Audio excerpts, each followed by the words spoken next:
Students, let us start with the next portion of the simple linear equation of class 7th of Maths part.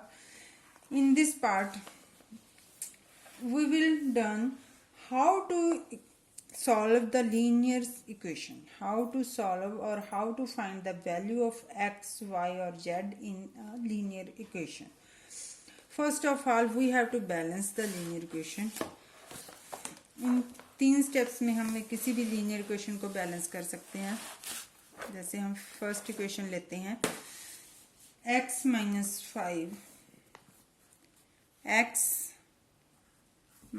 5 is equal to 12. Second example इसके साथ हम लेते हैं. चलो first में गए, इस इधर साइड लेते हैं. x plus 4 is equal to 9. तो फर्स्ट 2 में आपने क्या करना है, फर्स्ट मेथड, इसमें 4 स्टेप आपने माइंड में रखने हैं जो आपको सॉल्व करने में हेल्प करेंगे. इन 4 मेथड्स को एक एंड में एक मेथड ही बना देना है इनका हमने, लेकिन आपको पहले समझाना है कि आप किसी भी पोर्शन में इधर अगर आपके -5 है तो जहां पे आपको इसको खत्म करना है. खत्म कैसे करोगे, आप इसमें +5 कर दोगे, -5 में +5 कर दिया, +5 कट हो जाएंगे आपके और आंसर आपका 0 आ जाएगा. और दूसरी टाइप आपका आंसर आ जाएगा जहां से हमने x अकेली रखनी है, इसको खत्म करना है. तो क्या करना है, हमने जितना ही इधर है -5 तो जहां पे हमने +5 ऐड कर देना, इधर इक्वल टू 12. और दूसरी साइड भी अगर आपने इधर 5 ऐड किया तो आपको इस साइड भी 5 को ऐड करना पड़ेगा. दोनों साइड्स को आप सेम नंबर को दोनों साइड में ऐड करना पड़ेगा. जैसे जहां पे हमने 4 को सब्ट्रैक्ट करना है, x प्लस 4 -4 करना पड़ेगा 0 बनाने के लिए, तो आपको दूसरी साइड में भी -4 करना पड़ेगा. तो मीन्स जहां पे क्या हुआ कि अगर आप नंबर ऐड कर रहे हैं कुछ भी तो दोनों साइड ऐड करने पड़ेंगे. अगर आप सब्ट्रैक्ट कर रहे हैं तो दोनों साइड्स आपको सब्ट्रैक्ट करने पड़ेंगे. जहां पे आपका 5 कैंसिल हो गया, जहां पे आपका 4 कैंसिल हो गया, तो आपका आंसर आ गया x is equal to 12 plus 5 17.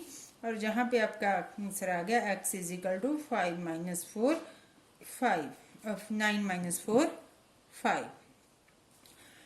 And next में क्या होता है कि आपको दोनों साइड मल्टीप्लाई और डिवीजन कहा जाता है कि अगर आपने मल्टीप्लाई किया दोनों साइड तो आपको सेम मल्टीप्लाई करना पड़ेगा. जहां पे 3 नीचे डिवाइड है तो आपको अगर 3 से मल्टीप्लाई करोगे तो आपकी x बच जाएगी. मींस आप 3 से मल्टीप्लाई करोगे, 3 से 3 कट हो जाएंगे, तो दोनों साइड आपने 3 से मल्टीप्लाई करना है. x upon 3 is equal to 5. जहां पे हमने 3 से मल्टीप्लाई किया इधर भी आप 3 से मल्टीप्लाई करोगे. दोनों साइड आपने 3 से मल्टीप्लाई करना है. जहां से 3 कट हो गया, x is equal to 5 multiply by 3 equal to 15. इधर 5x इक्वल टू 20. इधर आपने x अकेला रखना है तो आपको डिवाइड करना पड़ेगा 5 से. तो हम दोनों साइड 5 से डिवाइड करेंगे. x upon 5 20 upon 5. जहाँ 5 कट हो गया, इधर बना आपका कटिंग हुई 4 5 जा 20. तो आपका आंसर आ गया x इज इक्वल टू 4. तो यहाँ पे आपको एक चीज अंडरस्टैंडिंग करनी पड़ेगी इन पूर्व में. पहले स्टेप क्या है आपका कि अगर आप किसी भी साइड में, एक साइड में आप ऐड करते हो तो दूसरी साइड भी ऐड करना है. एक साइड सब्ट्रैक्ट करते हो नंबर को, दूसरी साइड भी सेम नंबर सब्ट्रैक्ट करना है. एक साइड नंबर को मल्टीप्लाई करते हो तो दूसरी साइड भी नंबर मल्टीप्लाई करना है. एक साइड डिवाइड करते हो तो दूसरी साइड भी डिवाइड करना है आपको. तो नॉर्मल में अगर आप इन सभी को चेक करोगे तो क्या होगा कि आपका इधर वाला जो -5 था, दूसरी साइड जाकर वो आपका प्लस का 5 बना रह गया. इस साइड प्लस का 4 था, दूसरी साइड वो आपका माइनस का 4 बना रहा. इस साइड आपका जो डिवाइड का 3 था, इस साइड आपका मल्टीप्लाई का 3 बनकर आया है. और जहां पे जो 5 मल्टीप्लाई में 5 था, इधर आपका डिवाइड का 5 बन के रहा. तो इसको बोलते हैं हम ट्रांसपोजिशन. मीन्स एक नंबर दूसरी साइड सिंबल चेंज करके चला जा रहा है. तो हम सभी को जो आप सॉल्व कर सकते हैं, इन सभी मैथ्स को सिंपल आप, अगर मैं सभी का कर रही हूँ, x माइनस 5 इक्वल टू 12.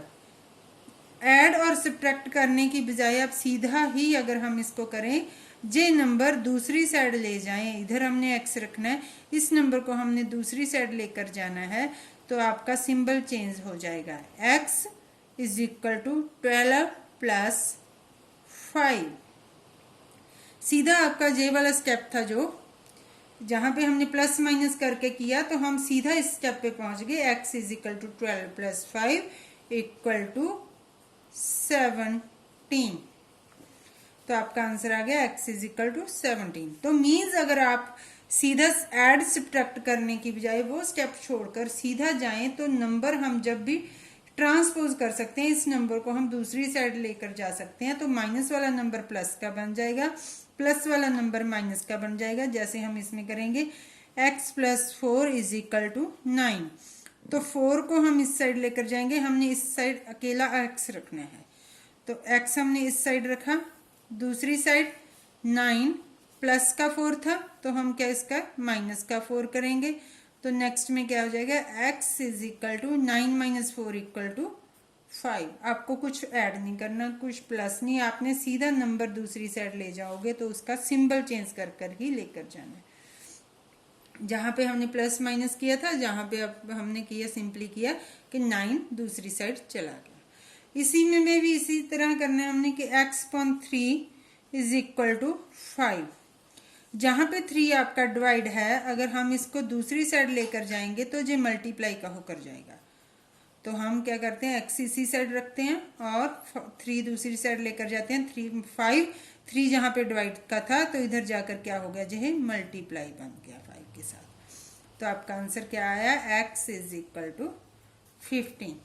जहां 15 बना हमारा 5 मल्टीप्लाई बाई 3, इधर कटिंग वाला आपने स्टेप जो कटिंग जो खत्म करनी है ऐड डिवाइड करके, वो स्टेप हम जहां से खत्म कर रहे हैं सिंपली। तो नेक्स्ट हम करते हैं डिवीजन वाला, 5x इक्वल टू 20। तो जहां पे जो 5 है वो आपका मल्टीप्लाई है, तो अगर हम इसको इस साइड ट्रांसपोज करेंगे तो ये मल्टीप्लाई से क्या बन जाएगा, डिवीजन का। जैसे जहां पे x is equal to 20 divide by 5, तो कटिंग हुई 4, x इज इक्वल टू 4। ऊपर वाले स्टेप में हमने ऐड सब्ट्रैक्ट से किया और इधर हमने सीधा ट्रांसपोजिशन की कि एक नंबर दूसरी साइड उसका सिंबल चेंज कर कर ले जाना है। प्लस वाला माइनस वाला प्लस का बनेगा, प्लस वाला माइनस का बनेगा, डिवीजन वाला मल्टीप्लाई का हो जाएगा और मल्टीप्लाई वाला डिवीजन का हो जाएगा। आपको जो एक तरह का मेथड है, अब हमने जब सॉल्व करनी है इक्वेशंस, तो अगर आपको जे समझ में आया तो आप इस साइड इससे कर सकते हो, अगर जे सीधा आपने स्टेप छोड़कर करना है तो आप इससे भी सॉल्व कर सकते हो। तो हम आपका जे चीज़ें आपकी इक्वेशंस में सॉल्व करने में आएंगी, जे आपके सम होंगे। That's all for today. Now next video we will do the next method. Thank you.